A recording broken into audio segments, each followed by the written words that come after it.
Hello viewers, in this tutorial we are going to learn how to extract, transform and load data from a Microsoft Excel worksheet or a text file in CSV or other format to an Oracle database without using any ETL tools.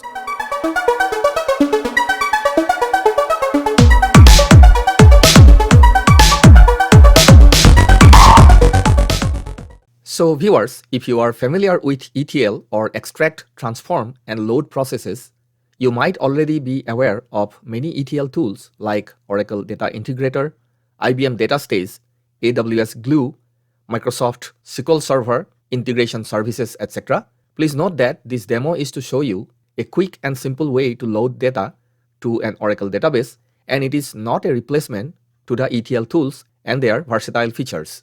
If you are an Oracle data professional, you might be aware of the data load and unload tools from Oracle like SQL Loader, Data Pump, etc. But there is another hidden treasure in Oracle called external tables to load and unload data in a very quick and easy way. External table method internally uses the traditional data load and unload APIs, but if you use this method, you don't have to learn those tools like Oracle SQL Loader or Oracle Data Pump, etc.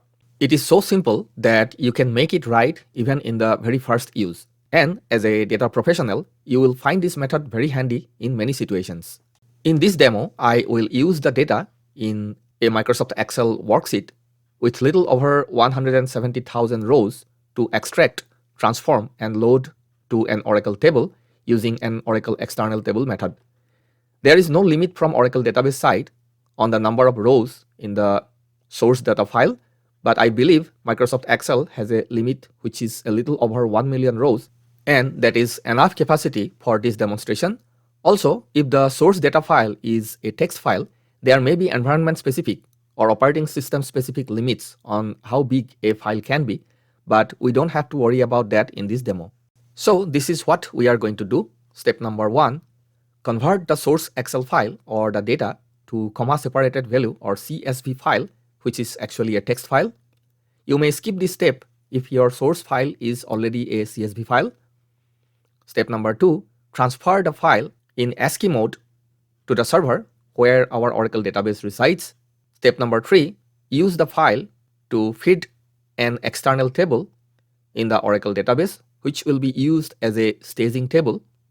Step number 4, transform the data by detecting and removing rows with any data issues. Now in this step number 4, we actually have two different methods to transform the data.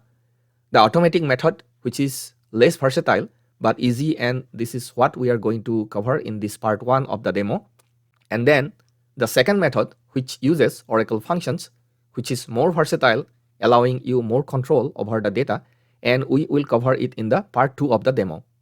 And then in step number 5, load the refined data to the actual Oracle table.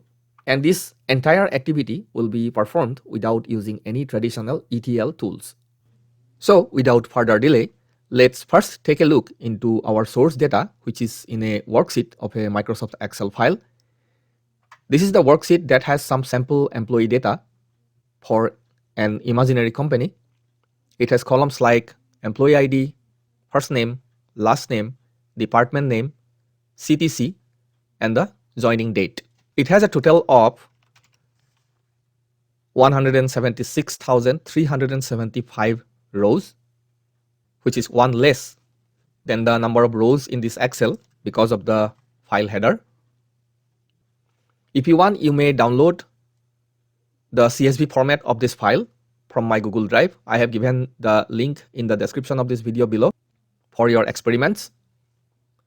Usually this type of source data files used to have many data issues like special characters in the name fields, non-numeric characters in the number fields, non-date values in the date field, etc., which must be addressed or fixed before the data can be used or can be put in an acceptable format.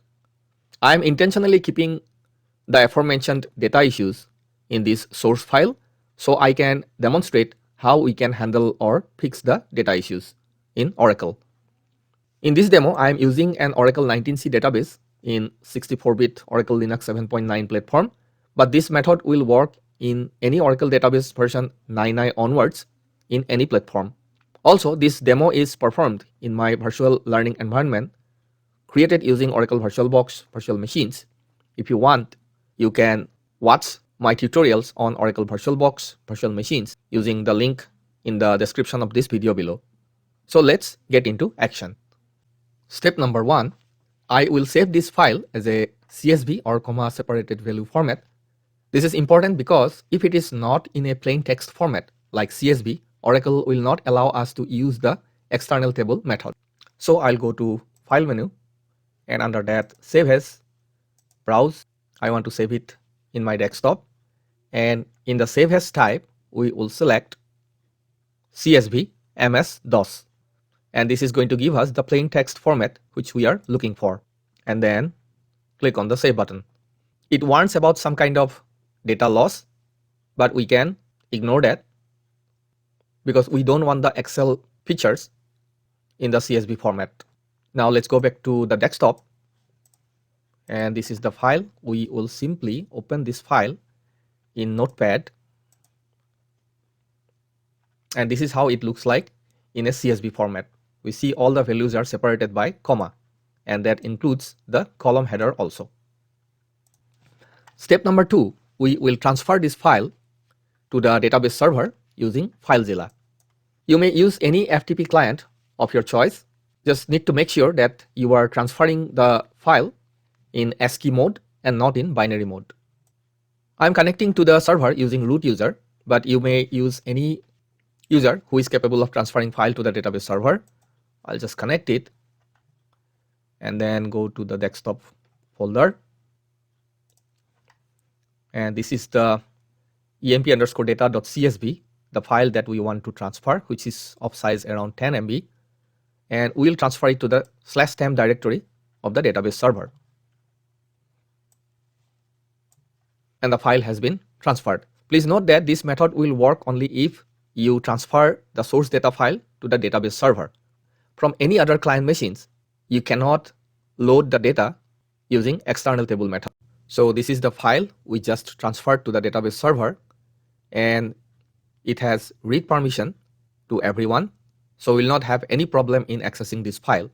Now, step number 3, feeding the external table using this CSV file. To feed the source data to the external table, we will first create a directory object in the database, which will point to the location where this source data file is present. That is this /temp directory in the database server. So I logged into my Oracle database using system user and the Oracle SQL Developer application. If you want to learn more about this great application from Oracle called Oracle SQL Developer, how to install it on different platforms, how to use it, etc., please watch my tutorial on Oracle SQL Developer using the link in the description of this video below. You may use any user with required privileges to access or create the directory, and also with create table privilege for creating the external table. So I will first create the directory. I'll simply copy and paste the commands to avoid any typos and wasting time in correcting them. So create directory, ext directory as the location of the directory that it is pointing to. So I'll execute it, and the directory extdir has been created. Now we have to create the structure of the external table, which will be used as staging area for our data. And to do that, let's take a look into the source file again, and I'll keep both the applications side by side. And in the source file, we see that the first column, that is the employee ID, is of type text, although it has only digits because the values have leading zeros. So we have to consider it as of text data type. The second column, first name, is also of text data type. The third column, last name, is also text. The fourth, department name, is also text. The fifth, CTC, is a numeric column. And the last column, that is the joining date, is of course a date column. Now, as I mentioned, the file has many data issues that I introduced on purpose, like special characters in the name fields, non-numeric characters in the CTC field, etc. In a real world situation, it is very difficult to find out which of the rows have data issues by doing a manual inspection. especially if the source file has hundreds and thousands of rows. But we will leave that to Oracle. As I mentioned, we will use the first method where Oracle will automatically filter out or reject the rows with data issues and accept only the ones without any data issues. So in this first method, we will create the external table with appropriate data types and size assigned to the fields or columns of the table, because Oracle will not allow to insert a non-numeric value to a number field or a non-date value to a date field or a value with size more than the defined size of the field. Any rows rejected for such data issues that cannot be loaded to the external table will be written into a file with .bad extension. So you can check that file and take corrective actions on the rejected records. So I will first create the structure of the external table. I'm simply going to copy and paste the command to create the external table. Let's make some room for the full command to be displayed, and then I will explain each and every step here. The first step, or the line, that is create table EMP staging. This is similar to the normal table creation command in Oracle. You need to specify a name which is meaningful to you. For me, I am going to use this table as a staging table, so I am giving the name EMP underscore staging. Then the first column, EMP ID, I am giving the Oracle data type varchar2 size 6, because I can see that the employee ID is maximum 6 characters long and it is of text data type. Similarly, first name varchar2 size 20, last name varchar2 size 20. Both are adequately sized for these two columns. Then the department name, which is a little longer, so I'm keeping a size of 50 and type varchar2. Then the CTC, which is number 7, I'm keeping because I see it is a 6-digit figure and I'm keeping 1 digit more than what is displayed here. And the joining date, JD, is of type date. And then organization external. This particular clause is actually telling Oracle that this is going to be an external table, not a Oracle database table. Then default directory, extdir, this is the directory object we just created, which is pointing to the physical location /temp in the database server. Then access parameters. Within this section, we have to specify a few vital parameters. First one, the record delimited by new line. This is true for us because each of the line in the CSV file is delimited by a new line character. Skip 1, this is to skip the first line, which is actually the header line of the CSV file. Fields terminated by comma. So our file is a CSV file. Each of the field is terminated by a comma that we are specifying here. Missing field values are null. This holds good for most of the CSV files. If something is missing, we'll assume it's null. Then within this bracket, we are again specifying some condition. For example, the EMP ID, F name, L name, department name, and CTC. For this, we are not making any changes. It is going to take the default size and type of the data. But JD is of type date, and also we are specifying a format there. In US, the general date format is MMDDYYYY. So we assume that whatever date is available in this CSV file, these are all in that date format. And if anything is not conforming to them, then we are going to reject that. Then the location, in this section, we are specifying the name of the source CSV file, that is emp_data.csv. In this section, actually you can specify multiple source file names separated by comma, which are available in the same location referred to by the directory object that we created as extdir. Now, the last statement in this command is the reject limit unlimited. This is saying that we are not limiting the number of rejections. And also, while defining this external table structure, I am using the most common access parameters or attributes for simplicity. There are many parameters not mentioned here which are taking the default values and works fine in most of the cases. For full syntax and the parameters while defining an external table, please go to the link given in the description of this video below. Now everything looks fine, and we will just create the table by executing the command. I will select the whole command until the semicolon and execute it, and we see that the table EMP staging created. Let's maximize this window.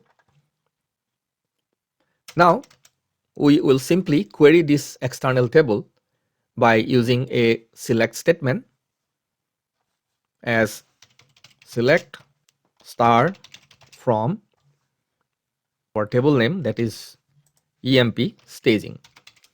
Now let's execute it.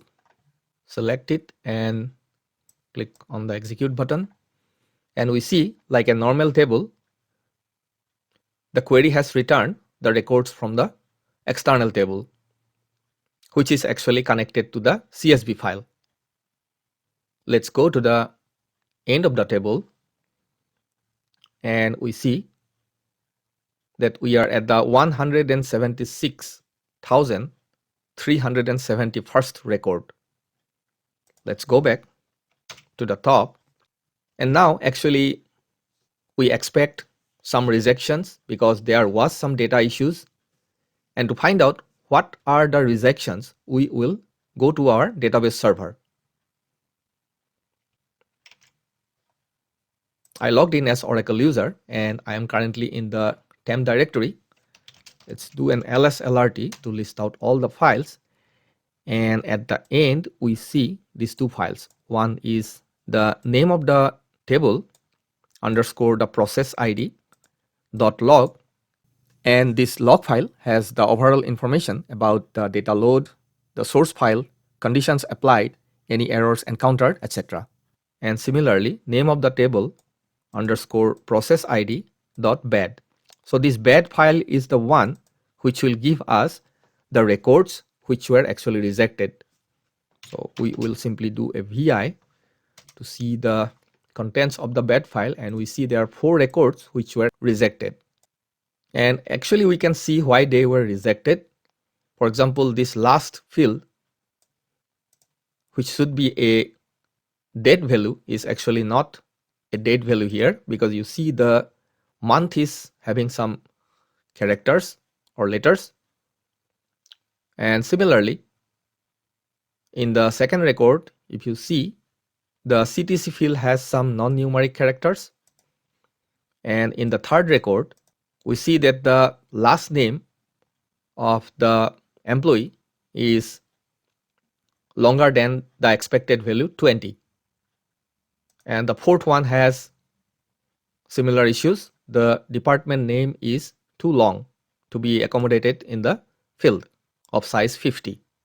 And once you fix these data issues in the source CSV file, you have to execute the select query on the external table again, which will create a new log file and a bad file. You can check the new bad file to find out if still there is any rejection. If there is no rejection, then you can say the data has been extracted successfully based on the conditions applied, such as the data type, data size, format, etc. But I want to show you another issue in the data extracted to the external table. Let's scroll down a little. And in this record number 50, we see that the first name field has an ampersand character. And in the next record, we see the first name has $2 characters. And in the next record, we see that the last name has a hash symbol in the value. And there can be even more such issues. We know these are unacceptable values in a name field, but Oracle still accepted these values because special characters are still characters, and variable character to data type will not reject them. So we have to use a little smarter method to detect and fix these kind of data issues using Oracle PL SQL functions, which we will cover in the next part. So this is all for today. In the next part, we will cover the second method where we will see how we can minimize the rejection, load the data as it is, and detect and fix data issues using Oracle function and SQL statements. So viewers, please provide your feedback in the comment section of the video and hit the like button if you found it useful. That will mean a lot to me and help grow this channel.